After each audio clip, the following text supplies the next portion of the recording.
Hello everyone, welcome to a new episode of 365 Days of English. I am Shruti.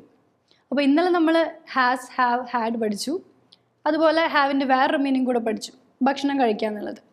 Okay, ഇനി ഹാവിൻ്റെ വേറൊരു meaning പഠിക്കാം.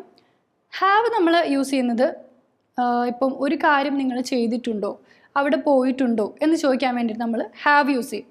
പക്ഷെ ഒരു കാര്യം ശ്രദ്ധിക്കേണ്ടത്, ഹാവ് യൂസ് ചെയ്യുമ്പം ഹാവിൻ്റെ കൂടെ എപ്പോഴും V3 ഫോം ആയിരിക്കണം വരേണ്ടത്. ലൈക്ക് ഇന്നലെ നമ്മൾ പറഞ്ഞു have you had your dinner, have you had. അപ്പോൾ തേർഡ് ഫോമാണ് വരേണ്ടത്, ഹാവിൻ്റെ തേർഡ് ഫോമാണ് ഹാഡ്. അതുപോലെ തന്നെ ഇപ്പം have you visited that place, ആ പ്ലേസ് ഇതിന് മുന്നേ വിസിറ്റ് ചെയ്തിട്ടുണ്ടോ? അതുപോലെ have you seen that movie before, ഈ മൂവി ഇതിന് മുന്നേ കണ്ടിട്ടുണ്ടോ? Okay, have you eaten this food before, ഈ ഫുഡ് ഇതിന് മുന്നേ കഴിച്ചിട്ടുണ്ടോ? ഒരു കാര്യം ചെയ്തിട്ടുണ്ടോ, മുന്നേ നിങ്ങളത് ചെയ്തിട്ടുണ്ടോ എന്ന് ചോദിക്കാൻ വേണ്ടി ഹാവ് യു യൂസ് ചെയ്യും. അതുപോലെ തന്നെ ഇപ്പം അതിന് ആൻസർ ചെയ്യണമെങ്കിൽ നോ ഐ ഹാവൻറ്റ്, അല്ലെങ്കിൽ yeah I have visited Bangalore, I have been to Bangalore before. അതുപോലെ yeah I have eaten this before. അപ്പോൾ എപ്പോഴും വേർബിൻ്റെ തേർഡ് ഫോം ആയിരിക്കണം ഹാവിൻ്റെ കൂടെ യൂസ് ചെയ്യേണ്ടത്, ക്വസ്റ്റ്യൻ ആയാലും ആൻസർ ആയാലും. ഈ ഹാസിൻ്റെ ഹാവിൻ്റെ വേറൊരു മീനിങ് കൂടെ പഠിക്കാം. ഇപ്പം നമ്മൾ ഒരാളോടൊരു കാര്യം പറയാണ്, നീ അത് ചെയ്തേ പറ്റൂ, നീ എന്തായാലും ചെയ്തേ പറ്റൂ. അങ്ങനെ പറയുമ്പം you have to do it, you have to. ഇപ്പം ഐ യു ദേവി ഹാവ്, ഹി ഷീ ടോം ഹാസ് ആണെന്ന് പഠിച്ചു.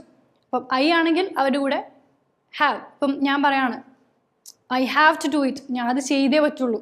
പക്ഷേ ഷീ ആവുമ്പോൾ അവിടെ she has to do it. അതുപോലെ അവൾ ആ മീറ്റിംഗ് അറ്റൻഡ് ചെയ്തേ പറ്റൂ, she has to attend the meeting. Okay, she has to be present there, അവളോട് പ്രസൻറ്റ് ആയിരിക്കണം. അങ്ങനെ ആയേ പറ്റൂ, ചെയ്തേ പറ്റൂ. ഹാവ് ഹാസ് പഠിച്ചു, I have to, she has to, he has to, Tom has to, okay, they have to. അപ്പം ഈ ഹാഡ് ടു എന്ന് വെച്ചാൽ ഇപ്പോൾ ഹാവ് ടു എന്താണ്, നീ അത് ചെയ്തേ പറ്റൂ, ചെയ്തേ പറ്റൂ. അതുപോലെ ഹാസ് ടു ആയാലും സെയിം മീനിങ്. അപ്പം നിങ്ങളൊരു കാര്യം ചെയ്തിട്ടുണ്ടോ, അവിടെ പോയിട്ടുണ്ടോ എന്നൊക്കെയുള്ള ഒരു മീനിങ് പഠിച്ചു. അതല്ലാതെ വേറൊരു മീനിങ് എന്താ നമ്മൾ പഠിച്ചത്, അത് ചെയ്തേ പറ്റുള്ളൂ എന്ന് പറയാനും പഠിച്ചു. Have to, had to, has to. ഇനി നെക്സ്റ്റ് വീഡിയോയിൽ ഡു ഡസ് നോർമലി നിങ്ങൾക്ക് ഫെമിലിയർ ആയിട്ടുള്ളൊരു കാര്യമായിരിക്കും. നമ്മളെല്ലാവരും ചോദിക്കാറുള്ളത് do you sing, do you like it, like that. So ഒരു കാര്യം നിങ്ങൾ ചെയ്യാറുണ്ടോ എന്ന് എങ്ങനെ ചോദിക്കുമെന്ന് നാളെ പഠിക്കാം. Okay then by.